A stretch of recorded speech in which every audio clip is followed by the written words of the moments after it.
You'll want to watch a movie to see what happens when white people don't spank their kids. It is called John in the Hole. That's the title of a corno I recently watched. The story begins with John, a 13-year-old who gets asked to solve the square root of 225. His teacher makes him feel dumb, so he guesses 15 correctly. And honestly, I would not have been able to answer that question. After school, he goes home, has unseasoned dinner with his family, and when it's time for bed, his father, Brad, says goodnight. Brad tells John he'll be busy the following day, probably being a vigilante and killing people like Dexter Morgan. He then asks John to look under his bed, saying it's been a while since the boy last checked. Days later, John heads out into the woods near his home and plays with his drone. Eventually, the drone gets stuck in a tree. When he goes to retrieve it, he discovers a bunker-like hole. He leaves the spot to get his drone down, but in the process, he falls and injures his arm. Later that day, he takes a dip in his house's pool to clean his wounds. Afterward, he checks through his mom's thong drawer and tries some Ozempic, but it turns out to be her sleeping pills. While having breakfast with his parents, he starts feeling drowsy, but still manages to tell them about the hole he found in the woods. After he describes it, they explain it's an incomplete bunker that was built by doomsday preppers. Later that noon, he goes to his tennis practice and is coached on how to return serves. Oh, these people are rich. In his free time at home, he plays with a tennis ball, which disturbs Lori, his older sister. She comes down and tells him to stop, but he doesn't listen. Instead, he asks her how many pillows they have, and she finds the question odd. I'm starting to get school shooter vibes. After trying to get him to stop, she catches the ball, returns it to him, pecks him on the cheek, and goes back upstairs. After she leaves, he resumes throwing the ball, but this time he doesn't let it hit the ceiling. Later, he gives Charlie, their house gardener, a lemonade that he's spiked with sleeping pills. This boy is diabolical. He chats with Charlie and learns about weeding and garden spiders. After seeing that the dose wasn't effective, he offers Charlie another lemonade with a higher dose. The man drinks it and passes out later that evening. John, who watches him fall, comes out and pokes him to see how effective the drug was. Seeing that the man doesn't wake up anytime soon, he slips money in Charlie's pocket. That same night, he plays tennis with his friend online, and they roast each other like a typical Call of Duty match. Before going to bed, Anna, his mom, checks her sleeping pills and notices the supply has gone down, but she still takes them anyway. After his family has fallen asleep, John drags them out of the house one by one and takes them to the bunker. Apparently, John is built different. He does use a wheelbarrow at one point because his family too big back for him. Elsewhere, Lily's mom checks on her in her room and sees she's tidied up the place. Lily tells her mom about a dream she had and then lies about learning how to dance. Apparently, this girl a compulsive liar. Her mom hugs her and continues telling her the story of John and the hole. Lori wakes up and nearly freaks out when she realizes she's in a strange place. She wakes up Brad and Anna. Brad comes too, but it takes some effort to get Anna fully awake. Anna's face is like, oh, sheet. When they're all up, they take in their surroundings and panic. Meanwhile, John practices his family's voices using voicemails from their phones and uses Anna's tone to call the gardener, telling him not to come anymore. To kick off his newfound freedom, John starts by driving his dad's car. He goes to an ATM, withdraws some cash using his dad's credit card, and, curious, checks the balance, discovering there's a lot of money in the account. He treats himself by buying loads of chicken nuggets and devours them at home. Now, this is the version of Home Alone that never got released. Paula, Anna's friend, drops by looking for Anna, but John lies to her, saying his entire family traveled to check on his grandpa, who's in a coma, and that he stayed behind because he's training to get into the tennis qualifiers. She buys the story and leaves. John then heads to the bunker to see his family. As soon as they spot him, they're relieved and beg him to bring a ladder to get them out. But John doesn't listen. Instead, he just throws them food. Seeing his behavior, they realize he's the one who put them there, and Brad warns him that he's in serious trouble. Oh yes, because that's always gotten the little white boy to listen. The scrawny teenager ignores them and goes off to get himself a huge gaming monitor. Later, he plays tennis with his friend online and invites him to spend the weekend at his place. The friend agrees. Meanwhile, his family tries to escape the bunker, but when they realize it's impossible, they give up and eat the food John brought. That evening, John plays the piano, and after noticing the rain, he goes to the bunker the next day and tosses down items, and it splashes onto their pee area. It's some blankets and a flashlight. His family is confused about why he won't talk to them.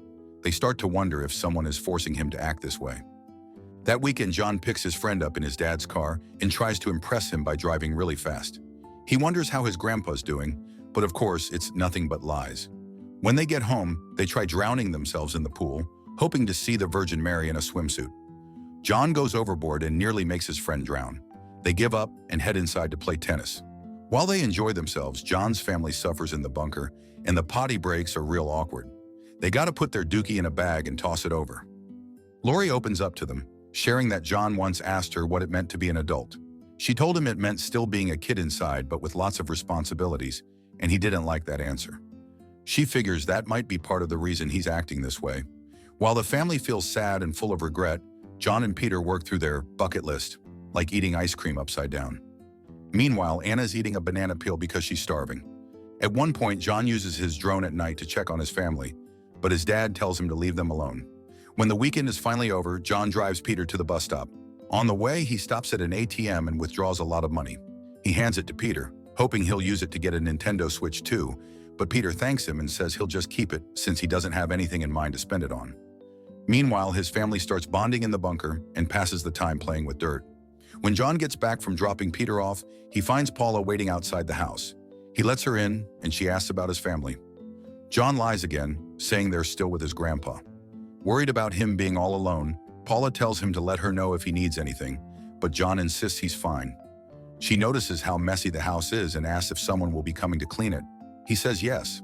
After confirming he's okay, she gets up to leave, but John asks her to stay. She tells him she doesn't have much time, but he insists, so she sits back down. Then he asks her how old she is. When she says she's 50, he asks how it feels. John struggles to keep up an actual conversation and awkwardly offers her a banana. Now that his friend is gone, he's clearly craving company. He asks her to sleep over, but Paula isn't the companion he's hoping for. She says she got things to do, like get her daily dose of Ozempic. Eventually, Paula gets tired of his odd behavior and calls Anna. To her surprise, she hears Anna's phone ringing somewhere nearby. That sets off alarm bells and Paula quickly leaves the house, now suspecting John is hiding something. Call the popo! Later that night, Brad, frustrated, takes it out on Anna, convinced she must have done something to upset John, and that's why they're stuck in this mess. Their argument wakes Lori, who quietly drinks a little of the water they've been rationing before going back to sleep. Anna reassures Brad that nothing happened between her and John. Maybe put the blame on your restarted son instead. Elsewhere, Gloria tells Lily that she's leaving the house and won't be coming back. Confused, Lily demands to know what's going on, but Gloria tells her she's left enough money to last about 10 months. Lily immediately asks to go with her, but Gloria turns her down, saying she's old enough to be on her own. Lily reminds her that she's only 12, but Gloria compares her to her grandma, who gave birth at 15. She hands Lily a banana and says this is dinner. Gloria asks her to promise not to quit school. Determined, Lily says she'll go to school wherever Gloria goes, but her mom threatens to take away the money if she keeps pushing. Lily then says she won't go to school and will sell the house. But Gloria tells her they don't own it. The money is for rent for a year. Lily asks what she's supposed to do after that, but Gloria tells her it's her life, and she has to make her own decisions. The little girl refuses to accept that and clings to her mom, begging to work for her and be her assistant. But Gloria says she's nobody's assistant and walks away, on the verge of tears. What in the hell is this side story? In the meantime, Paula brings a police officer to John's house, but John locks them out and hides until they leave. Afterward, he goes to train for his qualifiers. From his performance, the coach tells him he isn't ready. Concerned, the coach asks about John's diet and offers to help him figure out who he is, sharing stories of times he stood up to parents who didn't believe in their kid's potential. John tells him he just wants to be himself. The coach advises him to ask his mom to send his payment that same day. While John wastes food, his family starves in the bunker for 2.5 days. They worry about his well-being, and Brad confesses that he's experiencing true hunger for the first time, unlike Anna and Lori, whose big backs ate most of the food. The next day, John practices drowning in the pool. Charlie, who spots him, rushes over in a panic but is relieved to see the kid is fine. Charlie explains he was gardening at the neighbors and decided to stop by to see Brad. John tells him the family isn't around. He offers Charlie a drink, but the gardener politely refuses and sends his regards to Brad before leaving. Later, John cooks risotto for dinner and takes it to the bunker.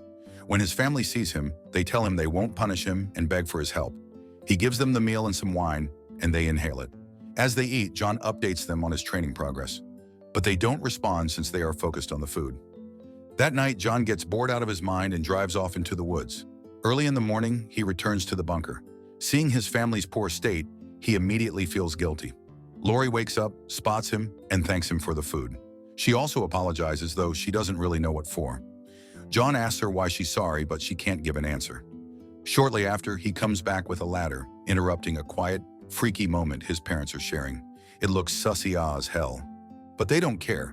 They scramble out of the bunker as fast as they can, and when they get back to the house, they find John's body floating in the pool. They scream and rush to pull him out. But to my disappointment, he's perfectly fine. Life almost returns to normal for the Shays. They hire a tractor to fill up the bunker, erasing the reminder of what happened, and the family sits down for dinner, just like they used to. However, Lily surprisingly wanders through the woods and spots the bunker. I know that is a weird Oz ending, but hear me out. The moral of the story is John is a little sheep, and it's a cautionary tale of over-coddling your children. Never punishing them can lead to disastrous results. Lily's story was a huge swing in the other direction. Abandoning your children is just as bad as well. Some have theorized that Lily's mom was actually Lori in the future, and she had abandoned her child in fear of what Lily could do to her, as Lily and John are about the same age. What did you guys think of this twisted movie?